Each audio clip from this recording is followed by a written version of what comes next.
Voici sans doute les 3 militaires les plus populaires actuellement en Afrique. Le général nigérien Abdourahmane Tiani, le général malien Assimi Goïta et le capitaine burkinabé Ibrahim Traoré. Souverainistes, ils ont renversé leur gouvernement, chassé les armées françaises, américaines et onusiennes de leur pays. Ils ont quitté la communauté ouest-africaine, qu'ils accusent d'être à la botte des Occidentaux, et ont juré de traquer et de déloger eux-mêmes tous les groupes armés du Sahel. Ils ont promis de créer une confédération et une force unifiée, de reconquérir leur territoire et de s'entraider pour se développer. En 2 ans, ils ont dit beaucoup de choses, surtout ce qu'ils allaient faire. Mais ont-ils fait ce qu'ils ont dit? Dans les faits, ils ont réussi tout au moins à démontrer leur capacité à s'unir pour une cause en matière de sécurité, en matière de défense. Pour le Mali, ce qu'on appelle la reconquête territoriale est en cours. Le Burkina, le président a mis l'accent sur l'industrialisation, la transformation sur place, la souveraineté et une nouvelle orientation politique. Parce que notre problème, c'est de nous libérer, c'est d'avoir la souveraineté enfin. Mais peut-on parler pour autant de réussite? Car les attaques de groupes armés se poursuivent. Les 3 gouvernements sont accusés de violation des droits humains, de répression d'opposants politiques, et les habitants des 3 pays font toujours face à des difficultés économiques notoires. Je dirais tout simplement qu'il est un peu trop tôt pour faire un bilan définitif, mais je dirais que c'est assez prometteur pour ce qui a été fait en 2 ans. Mais qu'est-ce qui a été fait concrètement ces 2 dernières années? C'est ce qu'on va décortiquer ensemble. Pour répondre à cette question, on a fait appel à ces 3 experts. Juste Kodjo, spécialiste des questions de sécurité et ancien officier supérieur des forces armées béninoises. Jacques Didier Lavenir Mvom, politiste et colonel à la retraite des forces armées camerounaises. Et enfin Amadou Touré, spécialiste en stratégie sécuritaire, médiation et gouvernance électorale et ancien fonctionnaire de l'ONU à Tombouctou. Alors, même si ces experts reconnaissent qu'il est encore trop tôt pour faire un bilan des 3 pays de l'AES, ils sont au moins d'accord sur un point. Les différents signaux nous permettent de dire qu'ils sont dans la bonne voie. Mais quels signaux au juste? D'abord, l'objectif de base de la création de l'Alliance a été atteint. Souvenez-vous, au départ, lorsque le Mali, le Burkina Faso et le Niger créent l'AES en 2023, c'est pour se protéger militairement et contrer la CEDEAO qu'ils jugent instrumentalisée par la France et qui menaçait d'attaquer le Niger. Or, non seulement ils ont fait reculer la CEDEAO, mais ils ont renversé le rapport de force, poussant l'organisation ouest-africaine à baisser le ton et à faire marche arrière. Nous avons constaté une fermeté, une certaine union de ces 3 États en termes de protection du Niger face au reste de la CEDEAO. Ensuite, en voyant que leur alliance militaire avait porté ses fruits et qu'ils ne voulaient plus retourner dans une CEDEAO compromise, les pays de l'AES ont décidé d'en faire une confédération, c'est-à-dire une association d'États souverains et indépendants qui s'unissent par traité pour gérer des intérêts communs et dont les décisions requièrent l'unanimité. En gros, leur propre CEDEAO, quoi.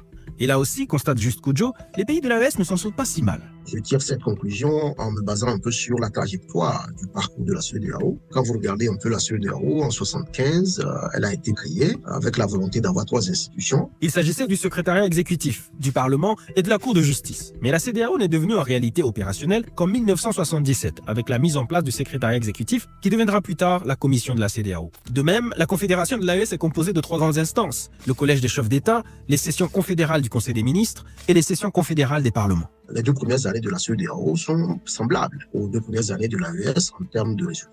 En termes de déclaration, en termes de vision, on peut dire qu'il y a eu un pas qui a été fait en matérialisant sur papier tout au moins cette volonté d'aller vers une confédération. Maintenant, l'opérationnalisation de cette volonté prendra du temps. Selon l'article 4 du traité qui crée la confédération, les intérêts communs de l'AES portent sur la défense et la sécurité, la diplomatie et le développement.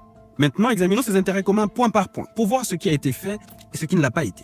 Sur le plan de défense et sécurité, l'article 5 stipule que les États membres vont coopérer pour défendre leur souveraineté et leur intégrité territoriale. Car le Burkina, le Mali et le Niger font face à des groupes armés qui sèment la terreur sur des parties entières de leur territoire.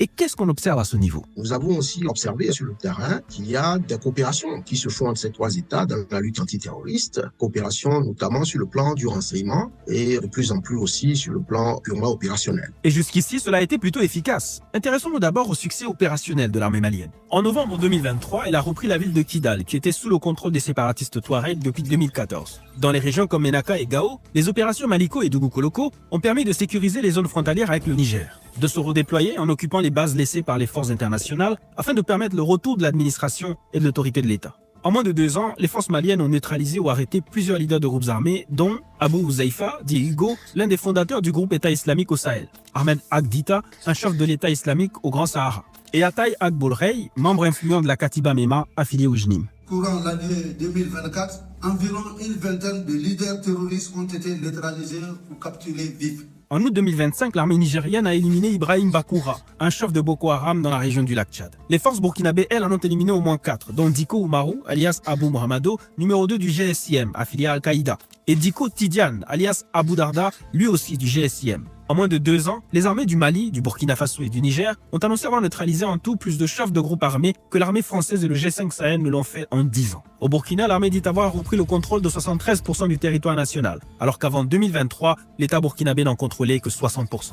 Et selon le Global Terrorism Index, qui mesure l'impact global du terrorisme, les attaques de l'organisation État islamique en Afrique de l'Ouest ont diminué de 46% en 2024. Donc, je dis tout simplement que le parcours est plutôt prometteur. À tel point que le politiste et ancien officier camerounais Jacques-Didier L'Avenir Vam a consacré tout un livre à la trajectoire de ceux qu'il appelle les héritiers modernes des empires précoloniaux d'Afrique de l'Ouest. Ceux qui ont pris le pouvoir de manière successive en Afrique de l'Ouest me reviennent comme étant les héritiers des Samouroui Touré, de tous ces gens-là qui ont combattu la pénétration coloniale et les Babemba et les Sankara plus récemment. Et l'esprit de combat qu'ils avaient engagé à l'époque, c'est comme si cet esprit renaissait. Par contre, les attaques continuent et le terrorisme visiblement n'a pas été vaincu. À ce sujet, Jusqu'au Jour affirme qu'on ne peut pas exiger si tôt de ces 3 pays des résultats que toute une communauté internationale n'a pas obtenus en 10 ans. Des puissances étrangères en passant par les organisations internationales comme l'ONU, les pays de la sous-région, y compris le Tchad, une forte mobilisation pendant plus d'une décennie et qui n'a pas réussi à mettre fin au phénomène. Donc il serait un peu malhonnête de notre part d'espérer qu'en 2 ans, ce qui a été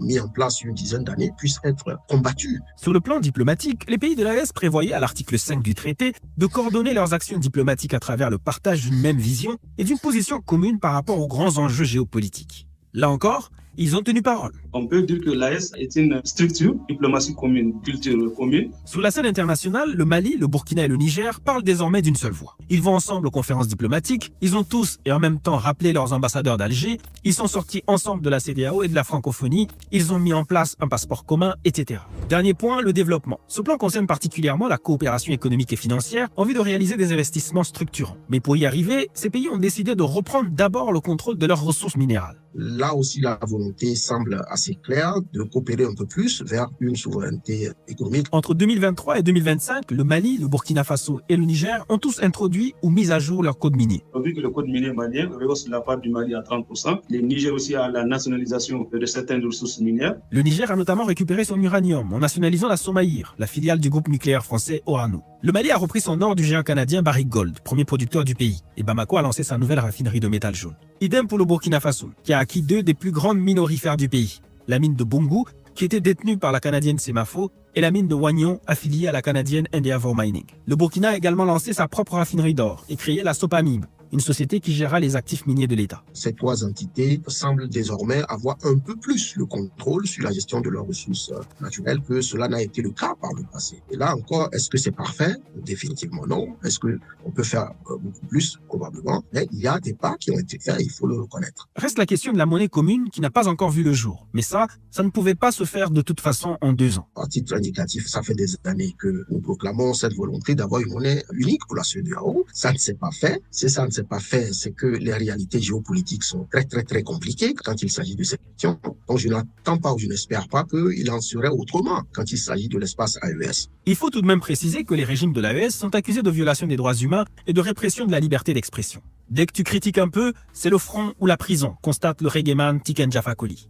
Ils sont aussi accusés de museler la presse, qui doit se taire ou subir, de réprimer toute opposition et d'avoir verrouillé le système politique pour conserver le pouvoir. Mais ils l'ont dit eux-mêmes, la démocratie n'est pas mentionnée comme priorité dans la charte. Leur priorité, c'est la lutte contre le terrorisme et la reconquête des territoires. Pour le Mali, nous avons une nouvelle charte qui stipule qu'il faudrait que les conditions de stabilité et de paix existent d'abord avant d'aller aux élections. Donc dès que les conditions seront réunies, les élections auront lieu. Pour Amadou Touré, c'est comme si vous étiez copropriétaire d'une maison en feu à moitié consumée par les flammes. Et au lieu d'abord d'éteindre le feu, vos voisins viennent vous dire que l'urgence, c'est de choisir parmi vous celui qui sera le chef durant l'extinction de l'incendie. Ce qui importe pour le bien des populations de ces pays-là, c'est que l'État reste engagé, l'État reste ferme dans sa volonté de combattre le phénomène et de faire ce qu'il faut pour établir la sécurité dans autant de territoires que possible.